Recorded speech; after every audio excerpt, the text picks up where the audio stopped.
नमस्कार मित्रांनो, मी क्रांतीवीर दिघोरे. माझ्या ओळख विदर्भाची या यूट्यूब चॅनलमध्ये तुम्हा सर्वांचं स्वागत आहे. मित्रांनो, आज आपण आलेलो आहोत विदर्भातील नागपूर या ठिकाणी. नागपूर जिल्ह्यातील प्रसिद्ध असं कोराडी मंदिर बघायला, जे की विदर्भाची कुलस्वामिनी म्हणून जगदंबा माता महालक्ष्मी या नावानं प्रचलित आहे.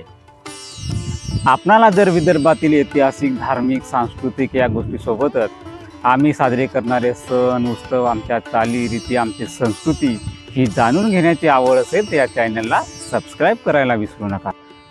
चला तर मग तुमचा अमूल्य वेळ वाया न घालवता जाऊया नागपूर जिल्ह्यातील कोराडी येथील जगदंबा माता महालक्ष्मी या मंदिराचा इतिहास आणि या मंदिराबद्दलची योग्य ती माहिती.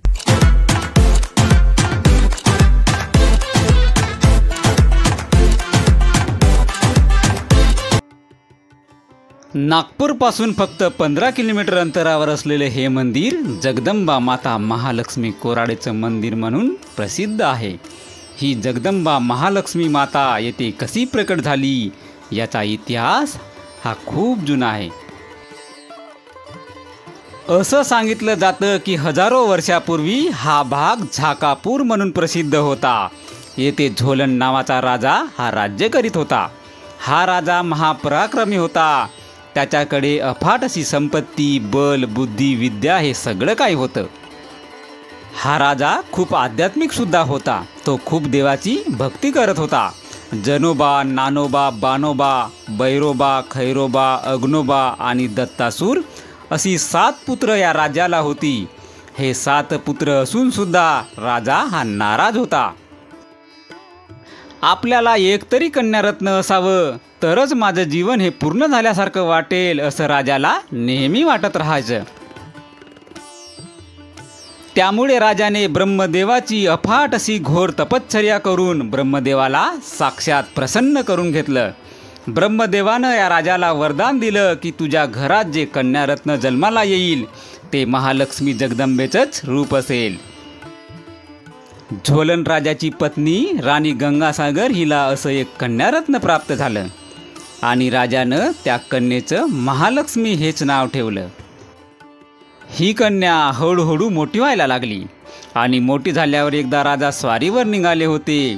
त्यावेळेस ही सुंदर, तेजस्वी, बलबुद्धीने समृद्ध असलेली अशी महालक्ष्मी हिनं मीसुद्धा आपल्यासोबत स्वारीसाठी येते म्हणून आपल्या वडिलांना म्हणजे राजा झोलन यांना विनंती केली. राजाने महालक्ष्मी यांना सोबत घेतलं. घनघोर युद्ध चालू होतं. महालक्ष्मीने योग्य अशी युद्धाची रचना केली आणि आपल्या वडिलांना आपण काय करावं आणि युद्धात काय करू नये याचे योग्य मार्गदर्शन केलं. त्यामुळे त्या युद्धात या झोलन राजाचा विजयी झाला.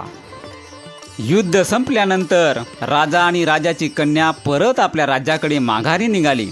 परंतु माघारी येताना आपल्या पित्याला महालक्ष्मीने सांगितलं की ज्या ठिकाणी सूर्य मावळेल त्या ठिकाणी मला थांबायचं आहे. कारण राजाकडे हे जे कन्यास्वरूप महालक्ष्मीचं रूप जन्माला आलं होतं त्याचा काळ हा संपत आलेला होता. कारण तो काळ हा एक ठराविक होता. झोलन राजानं पण ठरवलं की जिथं सूर्य मावळेल तिथं आपण थांबायचं. मित्रांनो, त्या दिवशी जिथे ते माघारी जाताना ज्या ठिकाणी सूर्यास्त झाला ते ठिकाण म्हणजे हे कोराडी होय आणि त्याच ठिकाणी ते कन्यारत्न गुप्त झालं. या मंदिरातील मूर्तीची विशेषता म्हणजे या मूर्तीला कोणी स्थापन केलेलं नसून ही मूर्ती स्वयंभू अशी आहे.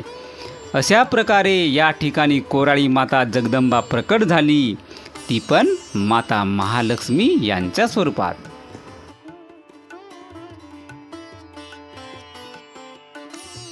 जगदंबा माता महालक्ष्मीचे हे मंदिर जवळपास 150 एकर परिसरात उभारण्यात आलेले आहे. या मंदिराची विशेषता म्हणजे या मंदिराचा जो दरबार आहे तो चांदीने मळवलेला आहे. इथली ज्योत ही दररोज दिवसातून 24 तास आणि वर्षातून 365 दिवस अखंड पेटत असते. ही ज्योत कधीच खंडित होत नाही. या मंदिराचा चमत्कार सांगायचं झालं तर असं सांगितलं जातं की जर मातेच्या दर्शनाची मनापासून इच्छा असेल, माथेवरचा दृढ असा विश्वास असेल आणि अफाट अशी मातेची भक्ती असेल तर आजही माता तीनही रूपांमध्ये दर्शन देते. सकाळी बालिकेच्या रूपात, दुपारी तरुण रूपात आणि सायंकाळी प्रौढ रूपात आपणाला मातेचं दर्शन घेता येते. या मंदिर परिसरात भक्तांसाठी निवास, भोजन आणि पूजेच्या विविध सुविधा देखील उपलब्ध आहेत, ज्यामुळे हा विदर्भातील एक पर्यटन स्थळ म्हणून सुद्धा ओळखला जातो. नवरात्री उत्सवामध्ये रोज लाखो भाविक भक्त या मंदिरामध्ये देवीचं दर्शन घेण्यासाठी येत असतात. त्यावेळी या देवीची आणि या मंदिर परिसराची भव्य अशी सजावट सुद्धा केली जाते आणि विविध धार्मिक विधी आणि उत्सवसुद्धा आयोजित केली जातात.